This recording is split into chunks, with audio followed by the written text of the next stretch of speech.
노벨 문학상을 받은 앙드레 시드가 1909년에 쓴 좁은 문이라는 소설이 있습니다. 신앙의 고뇌를 참 잘 그린 이 소설에서 가장 가슴에 남는 한 구절이 있습니다. 주님, 당신이 우리에게 가르쳐 주시는 길은 좁은 길입니다. 둘이서 나란히 걷기에는 너무도 좁은 길입니다. 저는 처음에 이 책을 읽고 남자 주인공 제롬이 참 좋았습니다. 사랑했던 알리사 한 여인을 위해서 순수하고도 자신의 전부를 던지는 그의 사랑의 모습이 참 좋았습니다. 두 번째 읽었을 때는 새로운 것이 보이기 시작했습니다. 앙드레 시드 저자가 말하고자 하는 좁은 문이 어떤 의미인지를 생각하면서 읽었을 때 여자 주인공 알리사의 모습이 더 깊이 다가왔습니다. 하나님을 너무나 사랑했기 때문에 자신이 사랑했던 제롬을 포기해야 했던 알리사, 자신이나 제롬이나 서로를 너무나 사랑했기 때문에 서로를 향한 사랑이 하나님을 향한 사랑에 방해가 된다고 사랑을 포기했던 사람, 하나님만을 사랑했기 때문에 땅 위에서의 사랑을 내려놓아야 했던 알리사의 모습이 참 가슴 절절하게 다가왔던 기억이 있습니다. 그 알리사의 가슴 절절한 한마디가 남아 있습니다. 제롬, 하나님께 향하는 길은 둘이 걷기에는 좁은 길이야.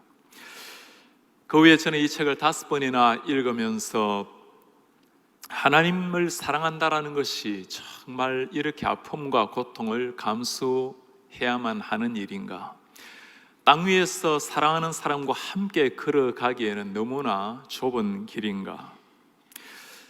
자기 자신을 완전히 내려놓지 않고 그 좁은 길을 걷는다라는 것이 얼마나 어렵다라는 것을 늘 생각했던 책이었습니다.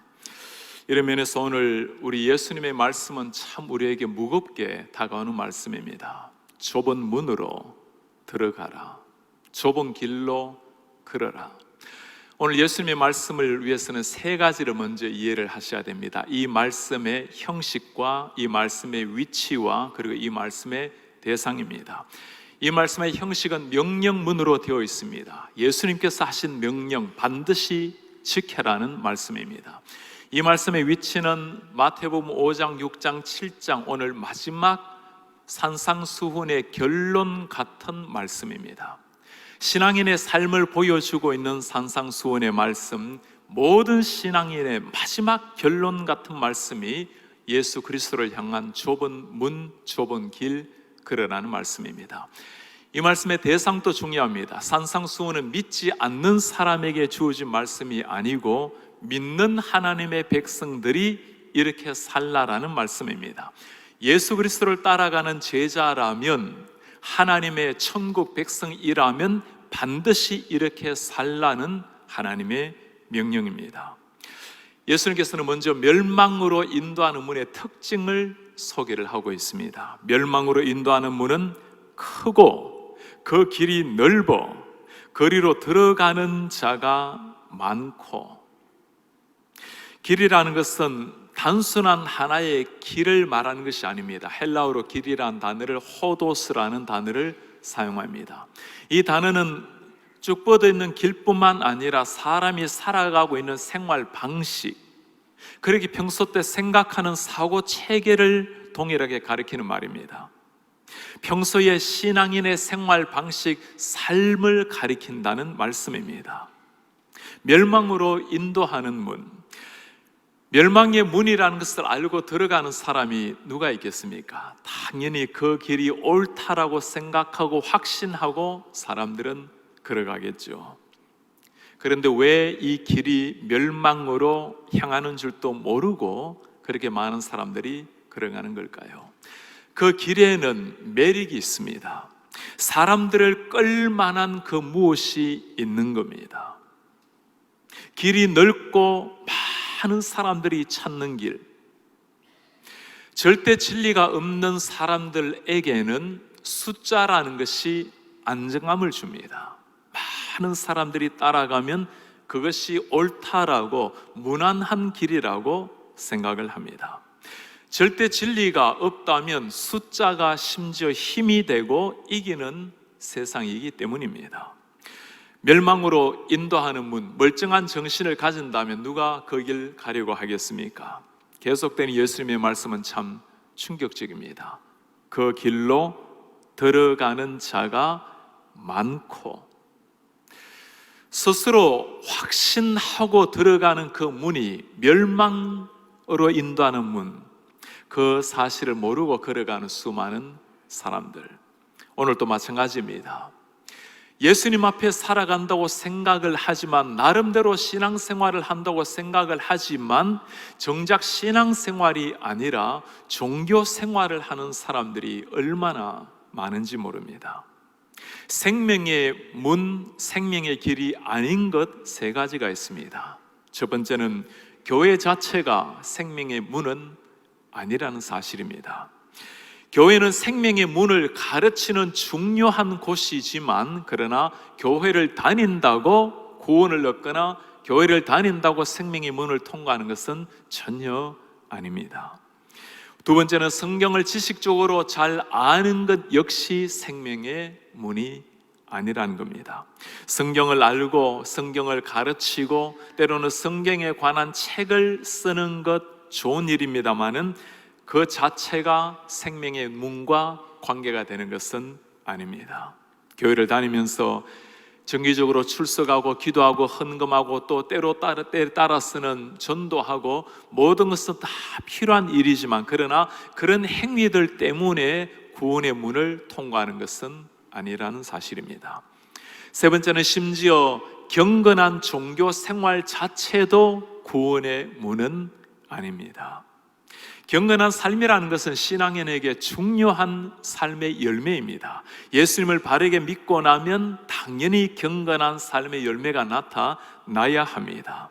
그러나 경건한 삶이 있다고 생명을 얻는 것은 아닌 겁니다. 링컨 대통령의 역할을 충실하게 완벽하게 소화해낸다고 링컨이 되는 것이 아닙니다. 배우일 뿐인 겁니다.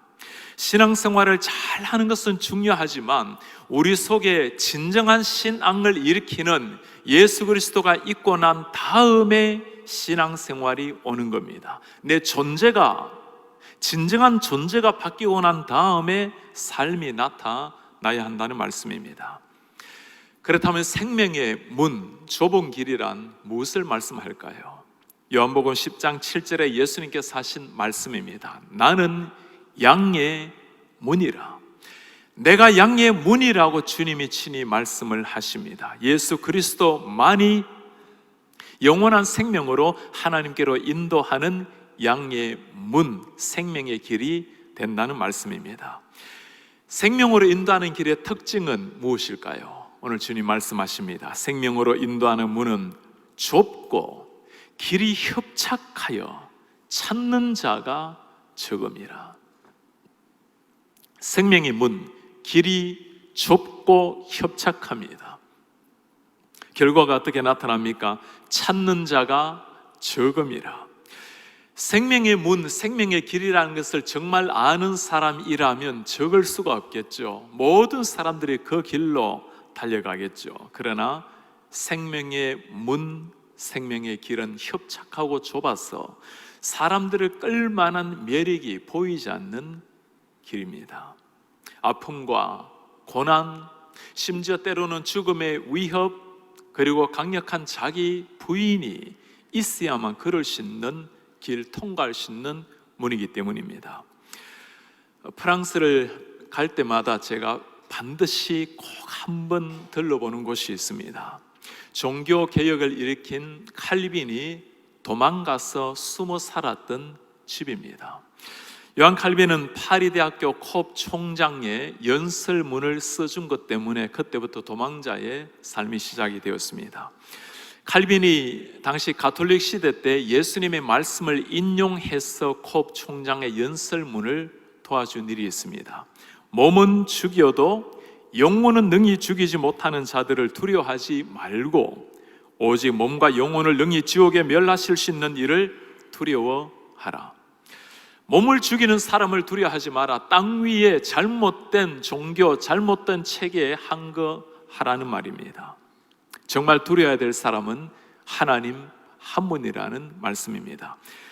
당시는 가톨릭 시대였기 때문에 가톨릭의 가르침을 따라 살아가는 것이 무난한 길이었습니다. 그것이 문화였고 그것이 사회 체제였기 때문입니다. 그런 상황 속에서 예수 그리스도만이 진리의 길이라고, 성경만이 유일한 진리의 말씀이라고 가르치는 것 자체가 고난이요, 심지어 죽음을 각오해야만 했던 일이었습니다. 루터, 칼빈, 성경만이 진리라는 것을 가르치고 예수만이 구원이라는 것을 가르쳤기 때문에 수많은 죽음의 고비를 넘겼고 일생 고난과 함께 살았던 사람들이었습니다. 오늘날 기독교의 문제는 참 다릅니다. 오늘날 기독교의 가장 큰 위험성이라면 예수 그리스도를 따라다녀도 고난이 필요가 없다는 사실입니다. 예수님을 잘 믿으면 칭찬이 되는 시대, 좁은 길을 걸어야 할 때 받아야 될 핍박이 점점 사라지는 시대가 되고 있습니다. 많은 사람들은 신앙생활도 잘하고 가능하면 땅 위에서 고난도 없고 이런 것을 축복으로 여깁니다. 예수님께서 무엇이라고 말씀하시는지 잘 들어야 됩니다. 우리가 하나님의 나라에 들어가려면 많은 환난을 겪어야 할 것이라. 정말 네가 나를 따라오기를 원하느냐? 네 자신을 부인하고 네 자신을 부인하고 십자가를 지고 좁은 길을 걸어라. 목회를 하면서 제가 늘 가지는 고민이 이것입니다.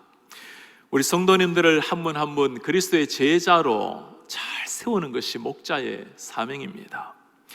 생명문이 있는 좁은 길을 가르치고 함께 그 좁은 길을 걷도록 하는 것이 목사의 사명입니다. 그러나 때로 누구나 쉽게 걸어갈 수 있는 넓은 길을 가르치고 있지는 않는가?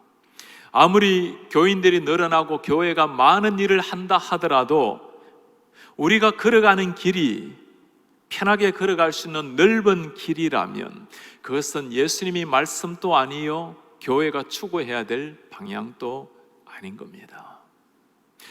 목사로서 가장 두려워해야 할 한마디 말씀이 다음 절에 나오고 있습니다. 나더러 주여 주여 하는 자마다 다 천국에 들어갈 것이 아니요, 하늘에 계신 아버지의 뜻대로 행하는 자라야 들어가리라. 주님이라고 주님이라고 그렇게 부르짖었던 사람들, 그들이 아니라는 겁니다. 하나님의 뜻을 따라 살아가는 사람만이 들어가는 곳이 천국이라고 말씀을 하십니다.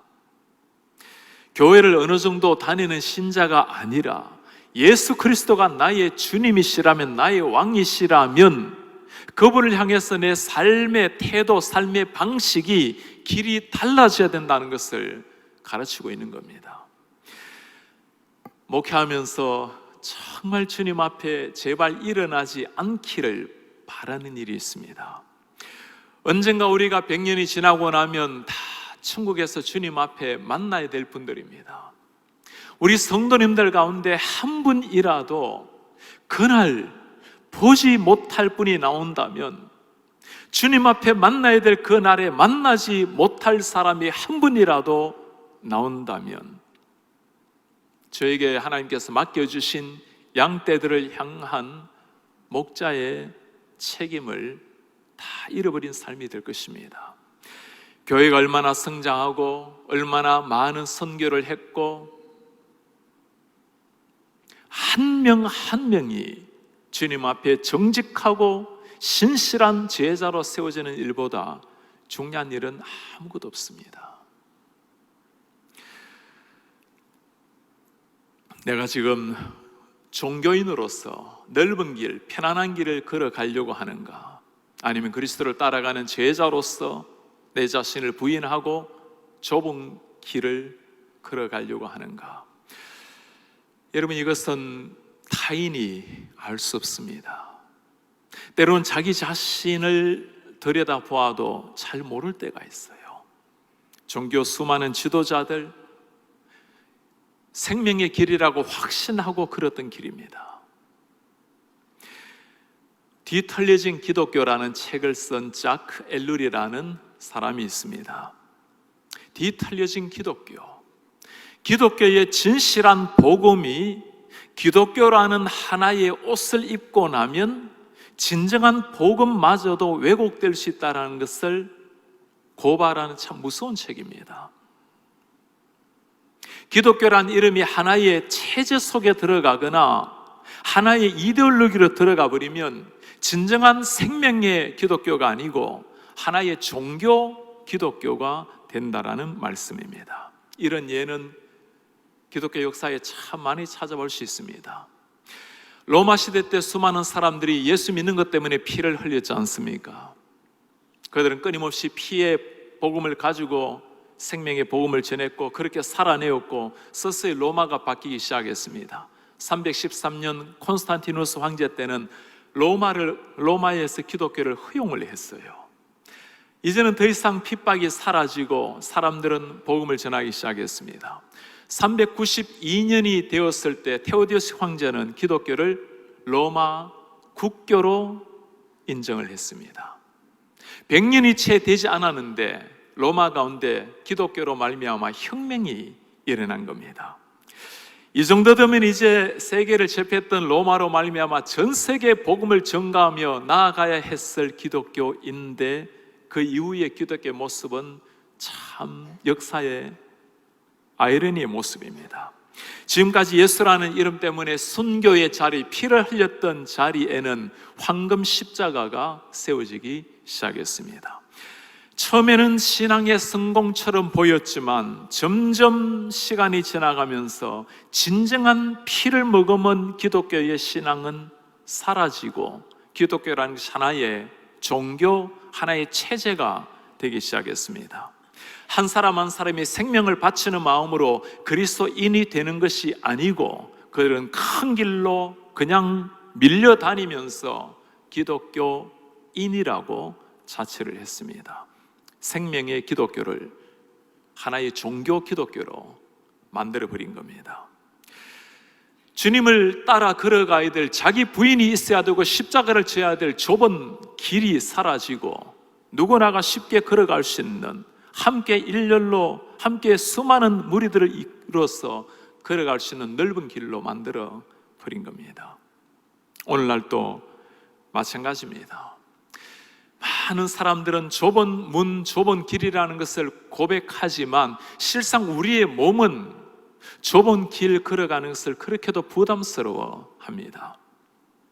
예배당 안에서 우리의 찬양과 고백이 예배당 문을 나서는 순간부터 달라지게 됩니다. 예수님을 나의 주인이라고, 나의 주님이라고 고백을 하지만 정말 내 삶의 주인은 내 자신이 여전히 살아있는 분들.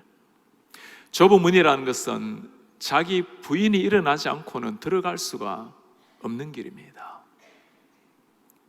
좁은 문으로 들어가라.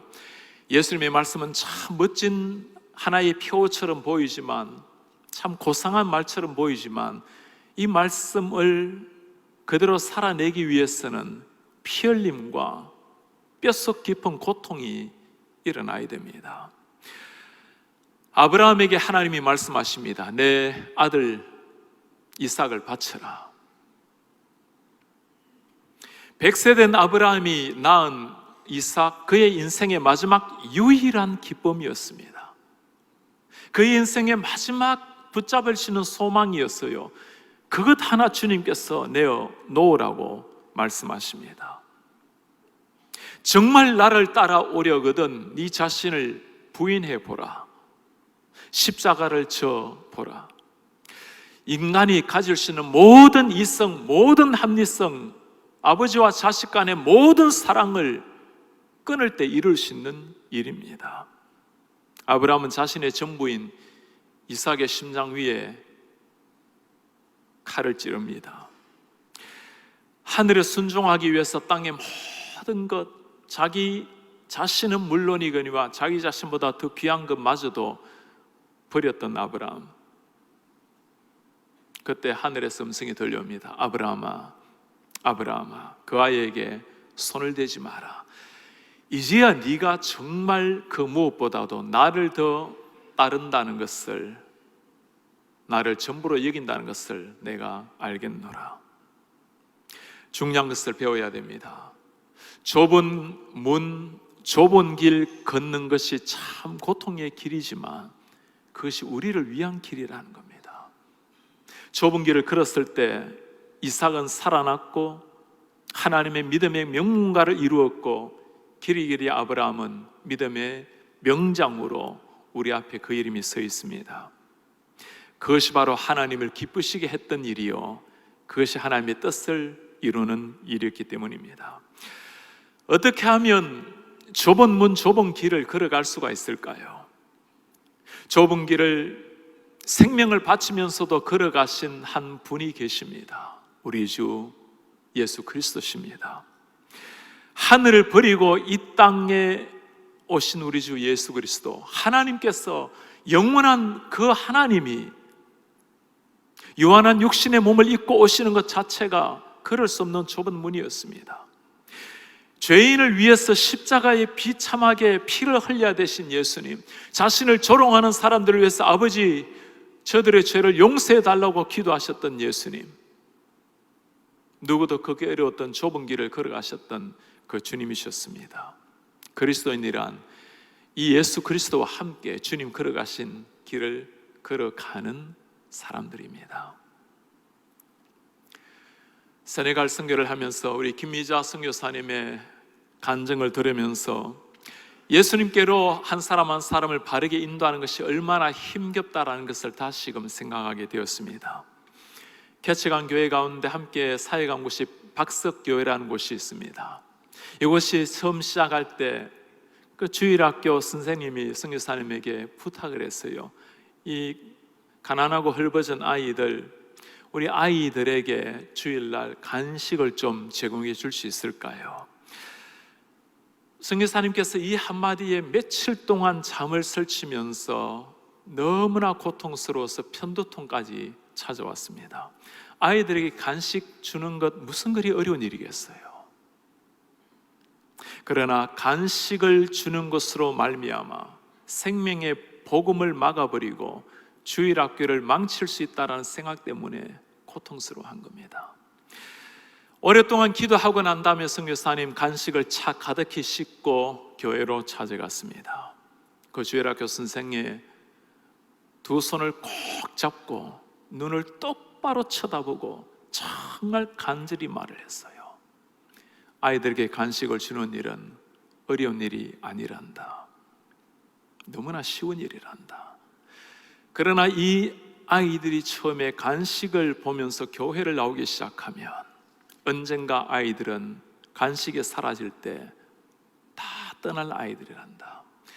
네가 정말 그리스도의 제자로 키우기를 원한다면 복음을 가지고 힘겨운 싸움을 해보려. 꼭 잡은 그 선교사님의 손을 내려놓고 다시 주일학교 선생님이 선교사의 손을 꽉 쥐고 이야기를 했어요. 무슨 말인지 제가 알겠습니다. 제가 그렇게 하겠습니다. 너무나 지금 활발하게 어린아이들 그 지역이 복음으로 말미암아 일어나고 있는 지역이 되었습니다. 먹을 것 없는 아이들, 굶주리고 헐벗은 아이들, 무엇인들 아끼겠습니까? 무엇이라도 다 주고 싶은 심정이었겠죠. 그러나 너무나 고통스러운 결단이지만 그것이 진리의 복음을 바르게 증거하는 길이었기에 그 고통스러운 좁은 길을 선교사님은 택한 겁니다. 좁은 길을 걷기 위해서 우리가 해야 될 일이 무엇일까요? 사람의 가치 기준에서 벗어나야 합니다. 누구나가 쉽게 걸어갈 수 있는 길, 무난하게 걸어갈 수 있는 길, 많은 고민이 필요 없는 길, 우리에게 안정감을 주는 길, 일탈해야 됩니다. 하나님의 말씀에 귀를 기울여야 됩니다. 말씀의 가치에 눈을 떠야 합니다. 말씀이 나를 지배하도록 할 때 비로소 걸어갈 수 있는 길이기 때문입니다.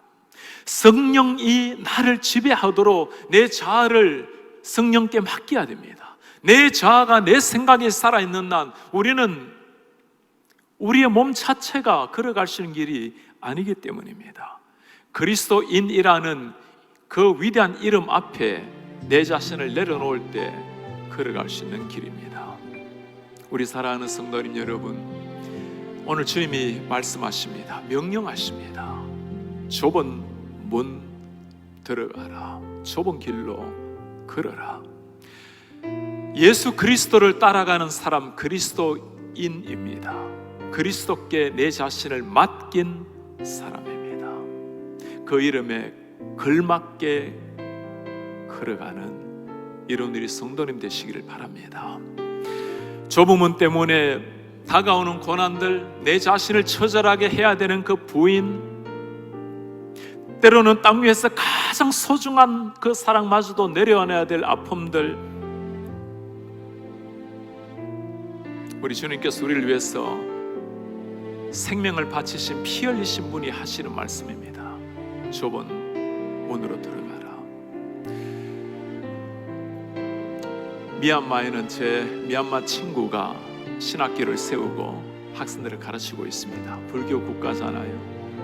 나라에서 몇 번이고 통지를 받았습니다. 빨리 신학교 문을 닫으라.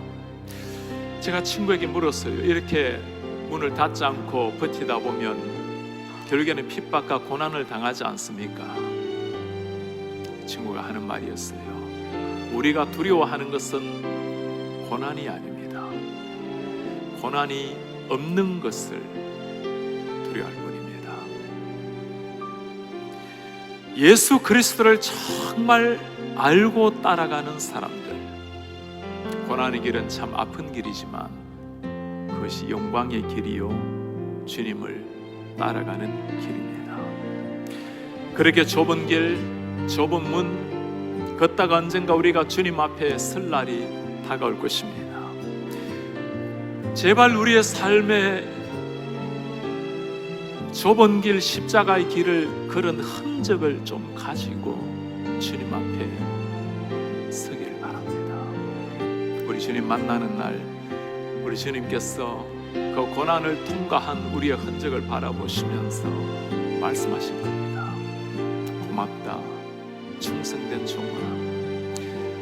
화려한 그 많은 길들을 두고 십자가의 길, 내가 걸은 그 길을 따라와 주옵니다. 그날 우리는 주님과 함께 천국의 넓은 길, 예수님과 함께 걸리게